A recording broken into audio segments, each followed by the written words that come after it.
annual salary awarded to the President of the United States is $400,000.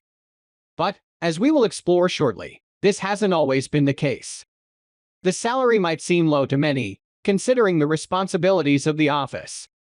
However, one should not ignore the awesome wealth-generating power of the position. When President Obama took office, he was estimated to have a net worth of around $4.6 million in 2007.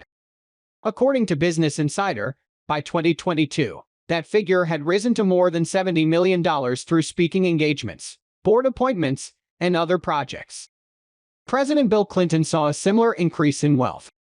When Clinton began his first term, the Washington Post estimated Clinton's net worth to be around $700,000. More than 3 decades later, that figure stands somewhere around $150 million. How has the presidential salary evolved over time? The first 18 men to serve as president, from George Washington to Ulysses S. Grant, earned $25,000. The inflation calculator, in 2013 dollars, suggests that the value of this salary in today's dollars, in real terms, fell from $840,365 in 1788 to $623,270 in 1873, when Congress enacted the first raise in history for the commander-in-chief. Who is the first president to get a raise? The annual salary rose to $50,000 in 1873, making Ulysses S. Grant the first president to receive a raise in office. Presidents from Ulysses S. Grant to Theodore Roosevelt earned this income, and over time, the value, in today's dollars, increased from $1.2 million to $1.6 million between 1873 and 1909.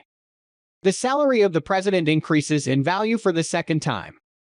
The next increase came in 1909 when Congress approved a salary of $75,000. Presidents William H. Taft, Woodrow Wilson, Warren G. Harding, Calvin Coolidge, Herbert Hoover, Franklin D. Roosevelt, and Harry S. Truman all earned this annual salary, which fell in value from $1.6 million to $931,000 in 1948 when President Truman was elected. In 1949, Congress raised the annual salary to $100,000, making Harry Truman the second president to receive a salary bump while in office. Presidents Dwight D. Eisenhower, John F. Kennedy, and Lyndon B. Johnson would also make $100,000, which by the time Johnson took office had fallen from a value of $1.2 million to $859,600. The next increase, which was enacted in 1969, was the largest to that point, doubling to $200,000. Presidents Richard Nixon, Gerald R. Ford, Jimmy Carter, Ronald Reagan, George H. W.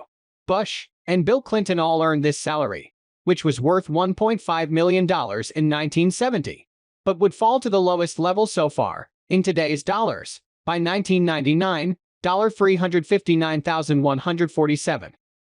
In 2000, Congress again doubled the president's salary, so Presidents George W. Bush, Barack Obama, Donald Trump, and Joe Biden earned $400,000. However, in 2000, this salary was the equivalent of $694,936 today, while today, it is more like $408,000 because of how inflation has eaten away at the value of the dollar.